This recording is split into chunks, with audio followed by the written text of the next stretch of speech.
واورئ ورونو په دې تلو ترازو کې چې دا ډاکټران صاحبان هم داخل دي کوم خلق چې جعلي دواګانې خرڅوي دې به درته وښیم دا په دې عذاب عظیم کې داخل ده چې دا کوم 2 نمبر دوايي خرڅوي هلته چې لاړ شي کمپنۍ ته ورته وایي چې موږ ته د 1 لک روپۍ دوايي اخلي که نه د 2 لک روپۍ پې جوړوي صرف په هغه ورکړي دې کې داخل دي خو یو بله خبره وکړم په خدای قسم ده چې نن دې دوايي ورکړله ډاکټره او بیا دې نه بیماري پیدا شوله 20 کاله بعد دا سړی مړ شو قاتل ډاکټر ده 20 کاله بعد چې مړ شو نو دا د دوی ګټې دي ښه ته اوس وګوره زموږ دومره بې اعتمادي په دې ملک کې موجوده ده چې چا ته ورنږدې روغه دوايي نه درکوي ښه دې کې داخله ده دا سړی داخل ده کوم خلک چې مصنوعات جوړوي او د ملک د نظام په موافقه نه جوړوي یا بهر ملکونو سره خبره کوي چې موږ ته دومره دوايي جوړه کړه د 10 روپۍ دوايي د 10 روپۍ ورکړي نو 100 روپۍ دوايي دلته راوړي موږ باندې بیا په 100 خرڅوي چې دوکه یې وکړله خیانت یې وکړه اول خو دا ده چې دا قاتل ده دا ډاکټر ځکه چې ولې غلطه دوايي ورکړې ده دې نه بیماري پیدا شوله دا قاتل ده قتل خو دومره مهمه خبره نه ده هغه قیامت کې الله حساب ورسره کوي خو دنیا کې چې دا کوي که نه دا په دې ګناه کبیره کې همیشه اخته ده دا به همیشه اخته ده په دې کې او دا دکانداران چې کوم دا کارونه کوي چې شی راوړي یو او خرڅي په بل قسم باندې لیبر ورته وایي که نه هغه ورباندې درته یې جاپانی هغه کې لیبر ورته جاپانی والوي چینایي یا پاکستانی یا بل شی دا په دې کې داخل دي ډاکټران پکې داخل دي په دې دواګانو کې خو ډېر مسله موږ ته ډاکټرانو دواخانو نه ده د دواخانې ناروا دواخانې د مسلمانانو باندې خرڅوي الله علم ده چې ډاکټر دوايي ورکړي که نه هلته بیمار کړي نورې بیمار کړي نو دی په دې نه پوهېږي خدای پاک هم ګوره څه ښه ویلي الا یظن اولئک دغه ډاکټران دا ګمان نه کوي انهم مبعوثون چې یو ورځ به الله ته ودرېږو لیوم عظیم فی یوم عظیم دې ته هم تاسو سوچ نه کوئ تاسې د لیوم عظیم ته وایي ورځ لویه دا ټکی چا کړی خدای پاک دې ورځې ته لویه ورځ ویلې وخلکو یوم یقوم الناس لرب العالمین په هغه ورځ باندې چې ودرېږي خلک رب العالمین ته وزیر ته به نه درېږي بادشاه ته امر بالمعروف ته رب العالمین ته چې ودرېږي بیا به پوښتنه درنه کوي چې چا په تله ترازو کې نقصان کړی واورئ رسول الله وایي 5 عذابونه د 5 جرمونو د وجې نه راځي بس همدا یو حدیث وایم نورې نه وایي یو دا ده چې چا سره معاهده وکړله او ماته یې کړه معاهده دواړو ته وعده نه وعده بیل شی ده معاهده بیل شی ده معاهده د جانبینو نه وي چې چا ماته کړله خدای پاک یې مسلط کړي ورباندې زما په خبر پوهېږې دا حدیث مبارکه ده دویم نمبر کې کله چې دنیا کې د خدای حکم نه سوا په عرفي فیصلې کېدلې د شرع نه مخالف په دې خلکو کې فقر راځي په دې خلکو باندې رسول الله صلی الله علیه وسلم وایي ما حکموا بغیر ما انزل الله الا فشا فیهم الفقر فقر پکې زیاتېږي او کوم خلک چې فاحشه او ګناهونه زناوې کوي که نه په هغوی کې به مرګ ډېر وي چې کوم رسول الله وایي ما ظهرت فیهم الفاحشه الا فشا فیهم الموت که معصیت د ګناهونو د زنا وشي که نه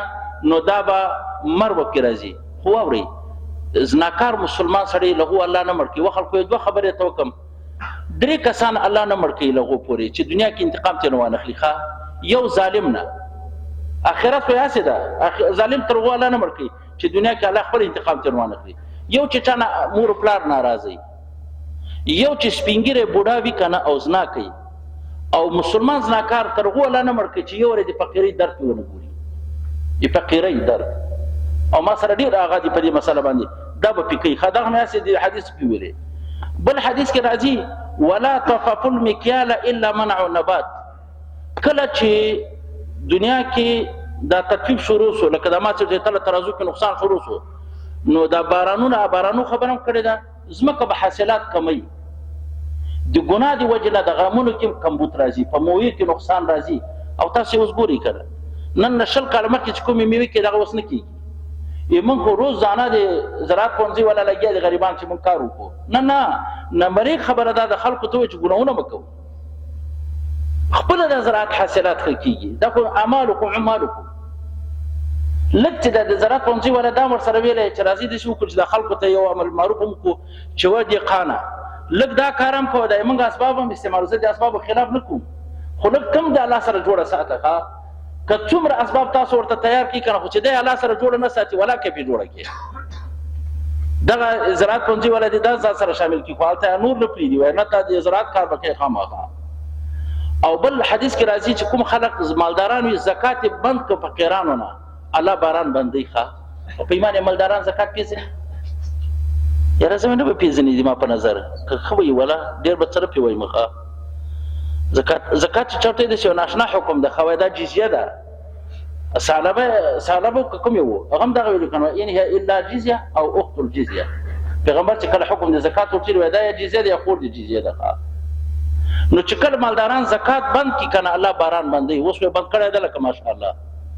مولوي صاحبان وځي استسقا غواړي په استسقا باندې دا کار نه کېږي مالدارانو ته دې وایي چې تاسو ښه سئ حرام مه خورئ دا پردی حق ده او بیا چې زکات ول ورکوي دې سړي ته کوم نه ورکوي چې هغه فقیر او مستحق وي هغه سړي ته ورکوي ښه چې لږ رئیس وي بیا زکات ورلي بل اوس کار ته نه کوي نو تو خدای دا زکات کېږي دا کار جوړېږي چې مال دی الله دا راضي کوي پې رئیس کار پې خپله کوي پې باندې یو نخره هم شروع کړې ده ښه داسې د اعمال اقوال کوو لکه چې سره چې الله وینه او نه حساب کتاب وي خو چې څه م خوښه سي هغه کوو که بل شی شته یاره داسې یو سړی ما پیدا کړی وای چې یو کار یې کولی او یو ورې الله او رسول نه پوښتنه کړې وای چې الله او رسول دې کې څه نظر ده خو چې مخ ته ځي یو سړی کار یې کېږي یاره زه شاته به نه راګوري چې الله او رسول کې څه وایي نه ګوري دې ته خو که پانتون چلوو هم مخ ته نه ګوري چې مخ ته سي چې په هر سبب یې چې مخ ته سي دې ته نه ګوري چې الله رسول مونږ ته څه وایي په دې کې که چا منصب پیدا کړی که چا دکانداري پیدا کړی که چا قدرت پیدا کړی بس چې دی یېغ نیغ رواني ښه په خدای قسم ده چې یو ورځ هم د الله دا ملا ماتوي ښه بیا به ډېر محتاج یو هېڅوک به هم نه را سره سوا د الله نه دا خبره ده دا چې انډیوالي اوس شروع کړي الله سره